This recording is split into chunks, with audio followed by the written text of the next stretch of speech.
یہ یقین ہونا کہ اللہ میرے اندر اور باہر تمام چیزیں جاننے والا ہے، اور اللہ تعالیٰ صرف اسی دنیا میں نہیں ہمیں آسانی دے گا، اس سے تقوی اختیار کرنے سے اس دنیا میں اور اگلے جہان میں آسانی ہوگی۔ اور جو شخص تقوی اختیار کرے گا اللہ تعالیٰ اس کو کیا فائدہ دیں گے، اس کا ہمیں فائدہ کیا ہوگا۔ یوسف علیہ السلام کو جب دعوت دی گئی غلط کام کی اور عورت نے دعوت دی، ٹھیک ہے، کتنا کوئی بھی نہیں تھا وہاں پہ، کوئی بھی نہیں دیکھ رہا، پورا موقع ہے، وہ سب کچھ تیاری کر کے بیٹھی ہے، سب دروازے بند ہیں، دروازے پر بھی دروازہ بند ہے، کوئی نہیں آ رہا۔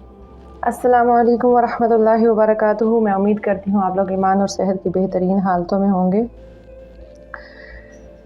آج کی ہماری ڈسکشن ہے ٹاپک کے اوپر جس مہینے میں ہم داخل ہو چکے ہیں، اس کا مقصد جو ہمیں اچیو کرنے کا کہا گیا ہے نا، کہ روزے تم پر فرض کیے گئے تاکہ تم تقوی اختیار کرو، ٹھیک ہے۔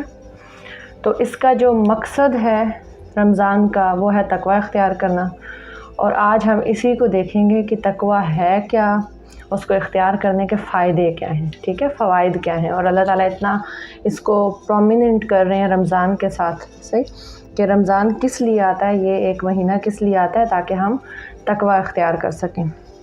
اللہ تعالیٰ نے سورہ البقرہ میں جو بلیور کی خصوصیات بتائی ہیں، وہ خصوصیات کیا ہے کہ وہ تقوی والے ہوتے ہیں، ٹھیک ہے۔ بلیورز کون ہوتے ہیں؟ جو متقین لوگ ہوتے ہیں۔ اچھا، تقوی کو ڈیفائن کیسے کیا جا سکتا ہے؟ تقوی ہے کیا؟ تقوی ہے کہ اللہ کا خوف ہونا، ٹھیک ہے، دل میں اس چیز کا احساس ہونا کہ مجھے اللہ دیکھ رہا ہے، ہر کام کرتے ہوئے یہ سوچنا کہ مجھے اللہ سن رہا ہے، دیکھ رہا ہے، یہ یقین ہونا کہ اللہ میرے اندر اور باہر تمام چیزیں جاننے والا ہے، ٹھیک ہے۔ اس چیز کا احساس ہونا کہ اللہ تعالیٰ خود فرماتا ہے نا کہ میں تمہارے ان چیزوں کو بھی جانتا ہوں، ان معاملات کو بھی جانتا ہوں جو تم ظاہر کرتے ہو اور جو تم چھپاتے ہو، تو پیچھے کچھ رہا نہیں۔ اس کا مطلب ہے ہم جو بھی عمل کرنے لگے ہیں اس میں اللہ کو کانشیسلی اپنے ساتھ پانا، اس کا خوف رکھنا اور اس کے مطابق عمل کرنا، ٹھیک ہے۔ تقوی کے فائدے بہت خوبصورت ہیں، صحیح، دل کا اطمینان ہے بیسیکلی اس میں۔ جب آپ کام ہی ایسا کر رہے ہیں جو ہمارے پیدا کرنے والے کے مطابق ہے، ٹھیک ہے، اور اس چیز سے ہم رک جائیں جو پیدا کرنے والے نے ہمیں رکنے کو کہا ہے، تو سبحان اللہ، اس سے بڑھ کر کوئی بات ہو سکتی ہے؟ پھر تو ہمیں چیک مل گئی، ایک چیک لسٹ ہمیں مل گئی ہے، تو دل کا سکون ہوتا ہے، اس میں آپ میں کانفیڈنس آتا ہے، صحیح۔ تو سب سے پہلی چیز جو ہم ابھی ڈسکس کریں گے وہ ہے کہ ہمارے کاموں میں آسانی ہو جاتی ہے، اور یہ اللہ تعالیٰ نے قرآن میں ہی فرمایا کہ جو لوگ اللہ سے ڈرتے ہیں اللہ تعالیٰ ان کے جو میٹرز ہیں، جو ان کے کام ہیں، ان کو آسان کر دیتے ہیں۔ تو ہمیں سب سے پہلے اگر ہمارا کوئی مسئلہ پھنسا ہوا ہے، ہمیں کچھ لگتا ہے کہ ہم کسی چیلنج میں ہیں، ہماری کوئی دعا قبول نہیں ہو رہی، تو سب سے پہلے کانشیس ہو جائیں کہ مجھے اللہ دیکھ رہا ہے، اپنے اعمال میں کانشیس ہو جائیں، ہر وہ کام جو ہم کر رہے ہیں اس میں کانشیس ہو جائیں کہ اللہ تعالیٰ مجھے دیکھ رہا ہے، اور اللہ تعالیٰ صرف اسی دنیا میں نہیں ہمیں آسانی دے گا، اس سے تقوی اختیار کرنے سے اس دنیا میں اور اگلے جہان میں آسانی ہوگی۔ ہمارا جو وہم و گمان نہیں ہوگا، ہمیں وہاں سے خیر پہنچے گی۔ ابھی تو ہم شاید یہ زندگی ان مستیوں میں، ان رنگینیوں میں گزار رہے ہیں نا، لیکن ایک ٹائم آنا ہے جب ہم نے سب لوگوں نے اللہ کے سامنے کھڑا ہونا ہے، اور اس ٹائم پہ کوئی مددگار نہیں ہوگا۔ ابھی تو ہم بہت سارے مددگار شاید لے بھی آئے نا کہ ہمارے لیے آسانی کر دیا، فلاں بندے نے، فلاں نے میرے لیے بہت کچھ کر دیا، لیکن اس ٹائم پہ کوئی مددگار نہیں ہوگا، ٹھیک ہے۔ دوسرا ہے کہ اللہ تعالیٰ اس کے لیے مخرج نکال دیتے ہیں۔ جو شخص اللہ کا تقوی رکھتا ہے اللہ تعالیٰ اس کے لیے مشکلات میں سے نکلنے کا راستہ بناتا ہے۔ ذرا ہم یہ بینیفٹس جو اللہ تعالیٰ نے قرآن میں ہی بتائے ہیں ان کو دیکھیں گے، پھر ہم ایک شخصیت دیکھیں گے جو قرآن میں ہی ہے، ایک ایسے نبی کو دیکھیں گے جس نے اللہ کا تقوی اختیار کیا، اور کیا اللہ تعالیٰ نے ان کو یہ سب بینیفٹس نہیں دیے، ٹھیک ہے۔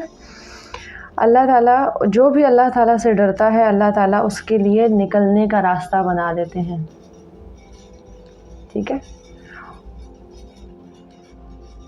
اور اللہ تعالیٰ قرآن میں فرماتے ہیں فاتقوا اللہ اینما کنتم، تم جہاں کہیں بھی ہو اللہ کا تقوی اختیار کرو۔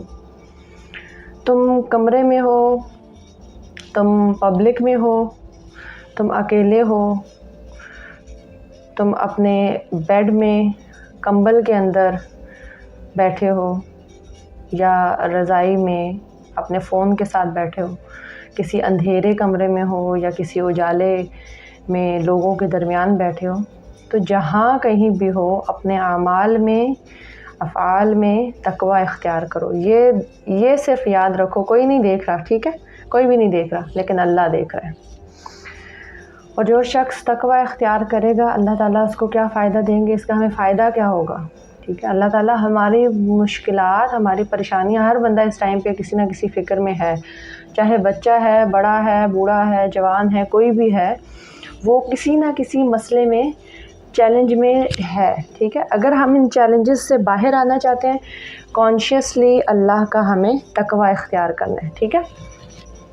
تو اب اس کا فائدہ کتنا بڑا ہے کہ مجھے اتنی بڑی ہیلپ آئے گی، اور یقین کے ساتھ مجھے تو اس پہ یقین ہے کہ میں اگر کسی مشکل میں ہوں اور میں اللہ سے دعا مانگوں، اللہ کا تقوی اختیار کروں، اپنے اعمال کو اس کے مطابق کر لوں، تو میرا اللہ مجھے ہیلپ کرے گا۔ پھر ایسی سورسز کریٹ ہو جائیں گے، تیسرا پوائنٹ، جس کا ہمیں وہم و گمان نہیں ہوگا، ٹھیک ہے۔ ہمیں کہیں سے کوئی امید ہی نہیں ہے، ان ایکسپیکٹڈ ہیلپ، سسٹیننس، ایسی چیز ہمیں ہوتی ہوئی نظر آئے گی۔ بعض دفعہ ہم نے ایسے لوگوں کو کہتے سنا ہے، مجھے اس چیز کی امید ہی، مجھے سمجھ ہی نہیں آئی یہ مسئلہ حل کیسے ہوا، مجھے سمجھ نہیں آئی یہ راستہ کیسے کھل گیا، مجھے سمجھ نہیں آئی میرا فلاں جگہ پہ میں پھنس چکی تھی یا فلاں جگہ میں پھنسا ہوا تھا، یہ چیلنج حل ہو گیا۔ تو یہ سب کیا چیزیں ہیں؟ یقیناً وہ اللہ کا تقوی اختیار کرنے والے لوگ ہوتے ہیں، جن کو اللہ تعالیٰ، یعنی اس کو بولا جاتا ہے ایسی مدد جس کو آپ نے سوچا بھی نہیں تھا کہ یہ ایسے مسئلہ حل ہو جائے گا، ٹھیک ہے۔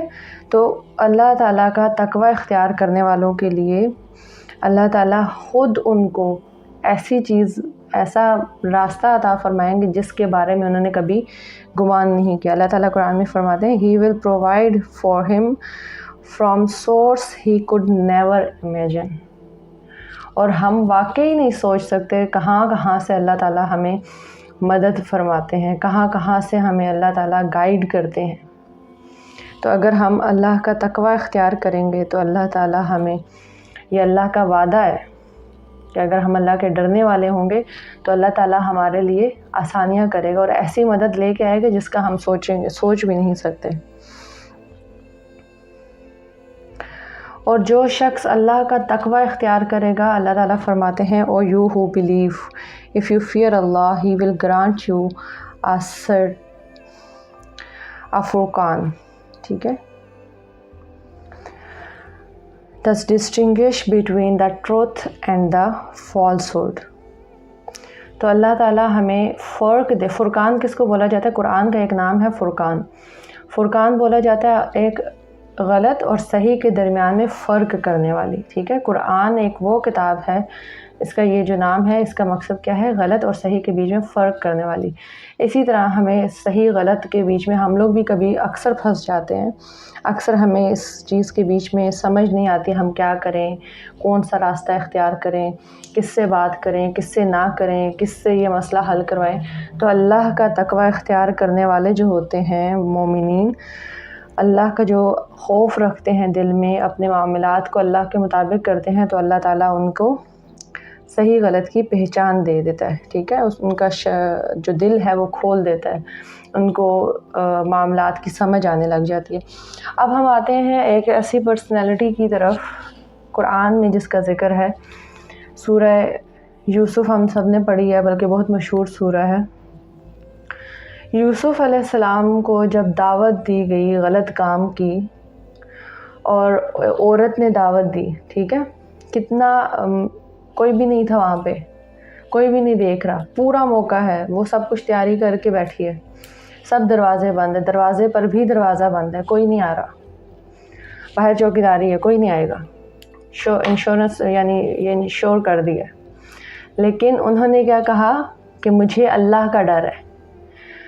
کیا اس کے بعد ہم سورہ میں دیکھتے ہیں کہ اللہ تعالیٰ نے ان کو ان کے معاملات آسان کیے، اللہ تعالیٰ نے ان کو وہ چیزیں پرووائڈ کی جو انہوں نے سوچی بھی نہیں تھی، اللہ تعالیٰ نے ان کو عزت دی، اللہ تعالیٰ نے ان کو صحیح غلط کا فرق دیا۔ صرف ایک جگہ وہ انہوں نے دھیان رکھا کہ یہ مجھے میرے اللہ نے اجازت نہیں دی، مجھے میرا اللہ روکتا ہے، اور انہوں نے اس چیز کو فالو کیا، جم گئے اس پہ۔ تو ہم کیا دیکھتے ہیں، ان کے لیے اللہ تعالیٰ نے عزت بھی دی، ان کو مرتبہ دیا، ان کو کتنا کچھ دیا، ٹھیک ہے، ان کو ان کے باپ سے بھی ملوا دیا، اور ان کی زندگی میں وہ واقعات ہوئے جو انہوں نے سوچے بھی نہیں تھے، ٹھیک ہے۔ تو اللہ تعالیٰ ہمیں قرآن ہی میں اس کی زندہ مثال دیتا ہے کہ اگر ہم تقویٰ کریں گے تو اللہ تعالیٰ نے جن جن چیزوں کا وعدہ کیا ہے کہ وہ ہمارے معاملات آسان کر دے گا، وہ ہمارے لیے ایسی مدد کرے گا جس کے بارے میں ہم سوچ نہیں سکتے، وہ ہمارے لیے نکلنے کا راستہ بنا دے گا مشکلات میں سے، وہ ہمارا خود مددگار بن جائے گا، تو یہی چیزیں ہمیں اس واقعے میں نظر آتی ہیں۔ تو اگر ہم چاہتے ہیں کہ ہم تقویٰ والے بنیں تو یہ رمضان ایک ہمارے پاس بہت بہت بڑی اپرچونٹی ہے، ٹھیک ہے۔ ویسے تو ہم کسی بھی مہینے میں ہمیں 24 گھنٹے یہ کوشش کرنی چاہیے کہ ہم تقویٰ والے ہوں، لیکن یہ رمضان ایک ایسا موقع ہے جس میں ہر کسی کا جو دل ہے وہ مومن ہو جاتا ہے، ٹھیک ہے۔ وہ ہر کوئی اپنے لیول پہ کوشش کر رہا ہوتا ہے میں اچھا کوئی عمل کر لوں۔ تو سب سے بہترین عمل یہ ہے کہ ہم اللہ کا تقویٰ اختیار کریں، اللہ کا خوف اپنے اندر لے کے آئیں، ہر معاملات میں ہم یہ سوچنے والے بن جائیں کہ اللہ مجھے دیکھ رہا ہے، اللہ مجھے سن رہا ہے۔ ہم منہ سے کچھ نکالنے لگے اللہ مجھے سن رہا ہے، ہم آنکھ سے کچھ دیکھنے لگے میرے اللہ کو وہ چیز بھی پتہ ہے جو چھپی ہے، اور وہ چیز بھی پتہ ہے جو ظاہر ہے۔ دل میں کوئی برائی آنے لگے تو اپنے آپ کو یاد کروائیں، اپنے ارد گرد ریمائنڈرز لگا لیں تقویٰ سے ریلیٹڈ، ٹھیک ہے۔ تو ہم نے انشاءاللہ اس رمضان میں اپنے ساتھ یہ وعدہ کرنا ہے کہ جب ہم اس مہینے سے باہر نکلیں تو ہم لوگ تقویٰ والے ہوں، ہم لوگ متقین ہوں انشاءاللہ۔ جزاکم اللہ خیر، وآخر دعوانا الحمدللہ رب العالمین، سبحانک اللہم وبحمدک، اشہد ان لا الہ الا انت، استغفرک واتوب الیک۔